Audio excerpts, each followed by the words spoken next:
հարկի վրա մեկ տուալետ, 25 բնակիչ տվում է մի տուալետ։ Պատկերացեք ամեն առավոտ բոլորը ժամը 8-ին աշխատանք, մարդիկ ժամը 6-ից դուրս են գալիս, տներից որ հերթ կանգնեն, թե ով պետք է մտնի տուալետ, ով է լվացնում, ով է լողանում, ով է աման լվանում, ով է ջուր խմում, անգամ դրանից հարկի վրա միշտ ամեն անգամ կռիվները լինում են։ Հիմա ձեր պահանջը որն է, ինչ եք պահանջում։ Մեր վթարային է, փլվում է շենքը, խոստացել են մեզ բնակարան տա։ Այսօրվա դրությամբ ինքը հերքում է, խոստացել է, որ 14 քառակուսիներին 7.800.000։ Եթե տվեց ինքը 7.800.000, որտեղ պետք է գնա առնի։ Այսինքն այդ հանրակացանից դուրս գա, գնա ուրիշ հանրակացարան, բայց այսօրվա դրությամբ ուրիշ հանրակացաներ այդ գնով իր տված գնով չեն կարող աշխատել։ Քանի քառակուսի մետր է, քանի սենյակ է։ 14 քառակուսի է։ Համ սպալնյա է,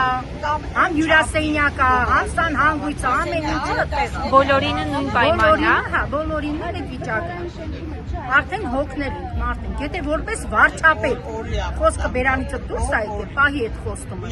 ոչ թե հասարելի ուզածից երկրորդ անգամ, ու այս ժողովրդին թողեցին։ Այսինքն դու տալիս ես 7 միլիոնը, գնան ուտեն ու դառնան բոմժ, այդ 173 ասում են բոմբերի կարգավիճակը պետք է Ստիպեցիկացներին ապահովում է բնակարաններով, բայց իր Երևանի բնակիչը, որ բնակարան ունի, հայտնվում է դրսում։ Ես գնամ մեկ ուտեմ ու մնամ ամբողջ կյանքս վարձով ապրեմ, ինչի համար։ Ուր է իր բյուջեն, ինքը չի կարողանում այդքան ժողովրդին ապահովում։ Ինչ է սա նշանակում։ Կամ հիմա տեսնում է ինչ է կատարվում, էսի թուրքի հայ է հանել իրար։ Մեկն ու մեկին Ոստիկանին հանել է հայ ժողովրդի հայ կանանց։ Կողոտա չի իշտի։